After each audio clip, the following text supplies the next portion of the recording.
NASA will be studying the total solar eclipse. You can help. But before we get into that, Tesla has scrapped plans to make an affordable electric vehicle, EV, according to Reuters. CEO Elon Musk said as recently as January that he was optimistic the low-cost EV would arrive in the second half of 2025. The automaker will instead reportedly go all in on robo-taxis, which Musk has described as the future of transportation. The canceled entry-level EV project, often called Model 2, was reportedly codenamed Redwood. The automaker had predicted a weekly production volume of 10,000 vehicles, and Musk said, "We'll be sleeping on the line to make it a reality." He had previously claimed Tesla was working on 2 new EV models, expected to sell up to 5 million units annually. For nearly 2 decades, the CEO has described his long-term goal as using luxury vehicles to build Tesla's brand before using those profits to fund budget models. When someone buys the Tesla Roadster sports car, they are actually helping pay for development of the low-cost family car, Musk wrote in a 2006 secret Tesla Motors master plan memo. In the following years, he often echoed those sentiments to customers and investors. The cancellation would leave the $39,000 and up Model 3 sedan as Tesla's cheapest vehicle. The scrapped budget model was expected to start at around $25,000.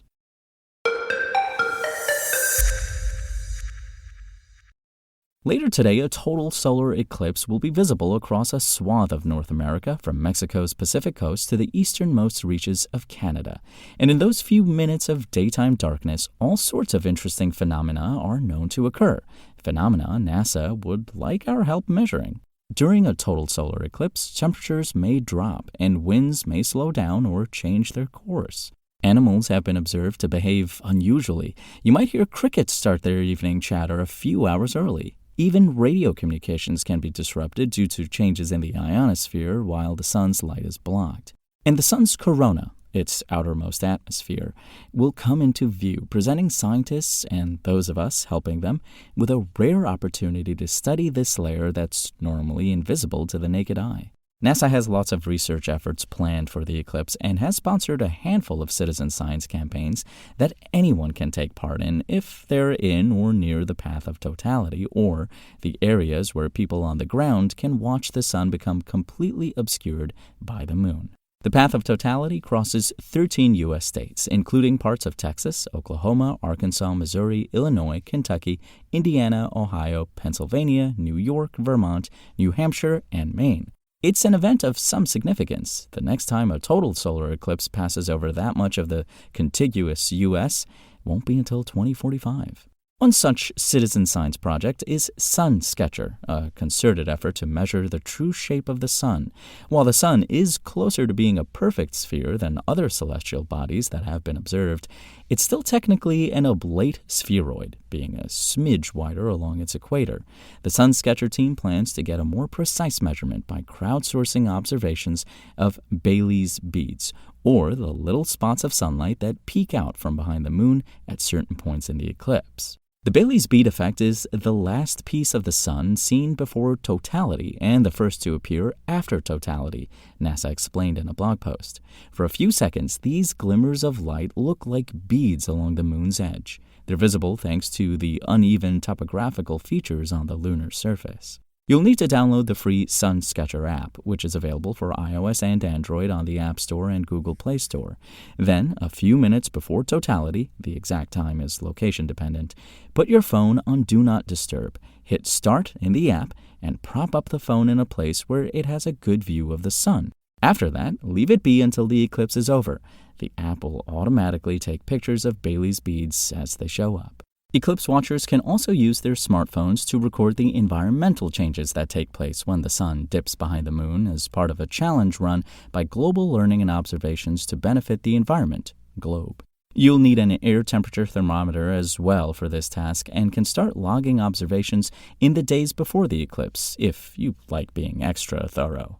Temperatures at the surface can, in some cases, drop as much as 10 degrees Fahrenheit during a total solar eclipse, according to NASA, and certain types of clouds have been observed to dissipate during these brief cool downs, resulting in unexpectedly clear skies in the moments before totality. Data collected with the help of citizen scientists during the 2017 total solar eclipse show that areas with heavier cloud cover experienced a less extreme drop in surface temperatures. To participate this time around, download the Globe Observer app from the App Store or Google Play Store, and then open the Globe Eclipse tool from the in-app menu. There, you'll be able to jot down your temperature measurements and take photos of the sky to record any changes in cloud cover and make notes about the wind conditions. Plan to dedicate a few hours to this one. NASA asks that you include observations from 1 to 2 hours before and after the eclipse, in addition to what you'll record during. You will measure temperature every 5 to 10 minutes and clouds every 15 to 30 minutes or whenever you see change, NASA says.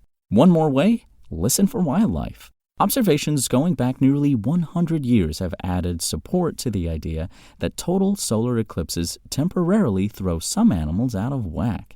Inspired by a 1935 study that gathered observations on animal behavior during an eclipse 3 years prior, the Eclipse Soundscapes Project is inviting members of the public to take note of what they hear before, during, and after totality and share their findings. To be an observer for the project, it's recommended that you first sign up on the website and go through the brief training materials so you can get a sense of what type of information the project is looking for. The website also has printable field notes pages you can use to record your observations on Eclipse Day. You should start taking notes down at least 10 minutes before totality.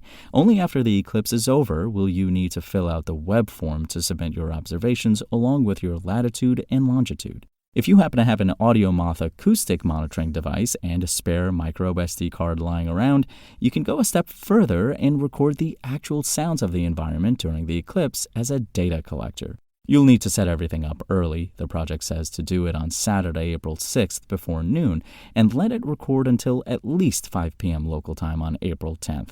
At that point, you can turn it off, submit your notes online, and mail in the SD card. All of the details for submission can be found on the project's website.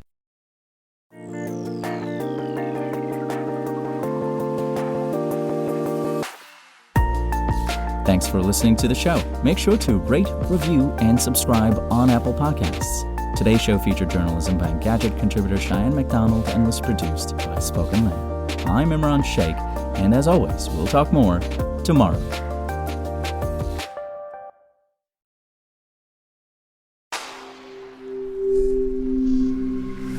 Spoken Layer.